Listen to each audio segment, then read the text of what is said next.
Welcome friends, வாங்க இன்றைக்கி நம்ம டேஸ்டான ரவா தோசை எப்படி செய்யலான்னு பார்க்கலாங்க. நல்லா முறுமுறுன்னு இருக்கிற இந்த ரவா தோசை நம்ம இட்லி தோசை மாவு இல்லாத நேரத்தில் டக்குன்னு செஞ்சு கொடுத்துர்லாங்க. மார்னிங் இல்லை நைட் டின்னராகவும் நம்ம செய்து கொடுக்கலாம். வாங்க இப்போ இந்த டேஸ்டான ரவா தோசை எப்படி செய்யுதுன்னு பார்க்கலாங்க. இப்போ ரவை ஒரு 3/4 கப் எடுத்துகிட்டு ஒரு பாத்திரத்தில் போட்டுக்கலாம். அரிசி மாவு ஒரு 1/2 கப் அளவு எடுத்துக்கலாங்க. அதையும் போட்டுட்டு 1 டேபிள் ஸ்பூன் மைதா, 1 ஸ்பூன் உப்பு இதெல்லாம் போட்டு நல்லா நிறைய தண்ணி ஊற்றி தண்ணியை கரைச்சிக்கலாங்க. இது நல்லா அரை மணி நேரம் நல்லா ஊறட்டும், மூடி வச்சிடலாம். சட்னியை அரைச்சிக்கலாங்க. தேங்காய் சட்னி, உடச்சக்கடலை தேங்காய், கொத்தமல்லி, உப்பு, புளி இதெல்லாம் போட்டு நல்லா அரைச்சிக்கலாம். இதுக்கு தாளிச்சும் போட்டுடலாங்க. கடுகு, உளுத்தம்பருப்பு, பெருங்காயம் இதெல்லாம் போட்டு நல்லா தாளித்து வச்சாச்சு. இப்போ இந்த ரவா தோசைக்கு நம்ம பொடித்த மிளகு ஒரு அரை டீஸ்பூன் ஜீரகம், பச்சை மிளகாய், இஞ்சி இதெல்லாம் பொடியாக நறுக்குனது, கருவேப்பிலை இதெல்லாம் நல்லா எடுத்து வச்சுட்டு இந்த மாவில் எடுத்து போட்டுடலாங்க. இதையும் நல்லா கலந்துக்கலாம். தண்ணி பத்தலைன்னா இன்னும் கொஞ்சம் தண்ணி கூட இதில் ஆட் பண்ணிக்கலாங்க. தண்ணியாக இருந்தால் தான் நல்லாயிருக்கும்.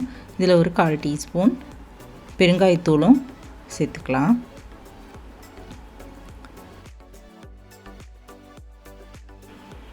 இப்போ ரவா ஆனியன் பண்ணுறதுக்கே நம்ம அடுப்பில் ஒரு கடாய் வச்சுட்டு இதில் கொஞ்சமாக எண்ணெய் ஊற்றிட்டு கடுகு, கொஞ்சம் ஒரு 10 சின்ன வெங்காயம் பொடியாக அரிஞ்சு வதக்கி எடுத்து வச்சுக்கலாங்க.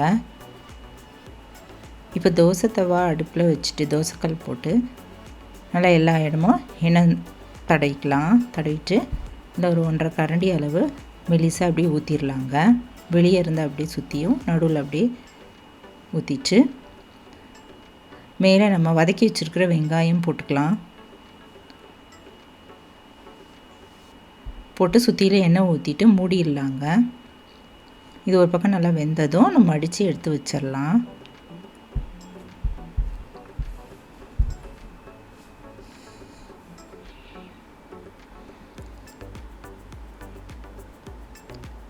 இப்போ ஒரு பக்கம் நல்லா வெந்துருச்சுங்க. இந்த ஆனியன் போட்டிருக்கிறதால இதை மடித்து நம்ம எடுத்து வச்சிடலாம். இப்போ நம்ம வெங்காயம் இல்லாமலும் ஊற்றலாங்க.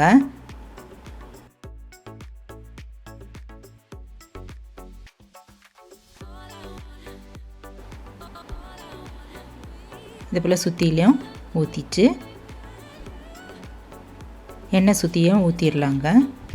ஊற்றிட்டு நம்ம கொஞ்சம் வெயிட் பண்ணலாம். ஒரு பக்கம் நல்லா வெந்ததும் திருப்பி போட்டுக்கலாம்.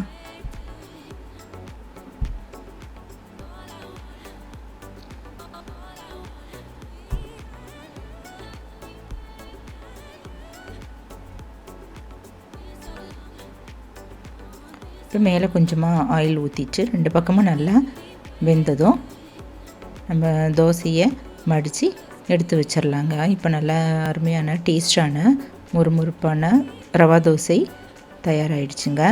இது போல் நம்ம எல்லா தோசையும் சுட்டுடலாம்.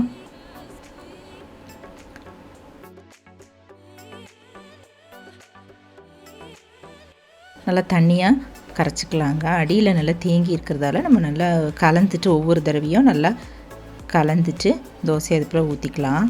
இட்லி தோசை மாவு இல்லாத நேரத்தில் டக்குன்னு இது போல் என்ன டிஃபன் செய்கிறதுன்னு யோசிக்கிற நேரத்தில் இது போல் செய்து கொடுத்துர்லாங்க.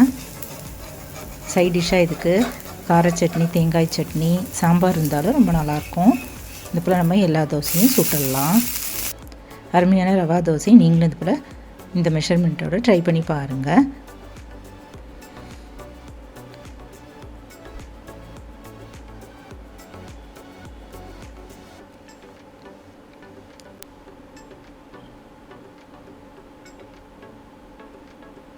நீங்களும் இது போல் டேஸ்டான ரவா தோசை ட்ரை பண்ணி பார்த்துட்டு எப்படி இருக்குன்னு சொல்லுங்கள். இந்த வீடியோ பிடிச்சதுன்னா என்னுடைய சேனலான குக்கிங் வித் சித்ரா அன்பு சேனலில் சப்ஸ்கிரைப் பண்ணிக்கோங்க.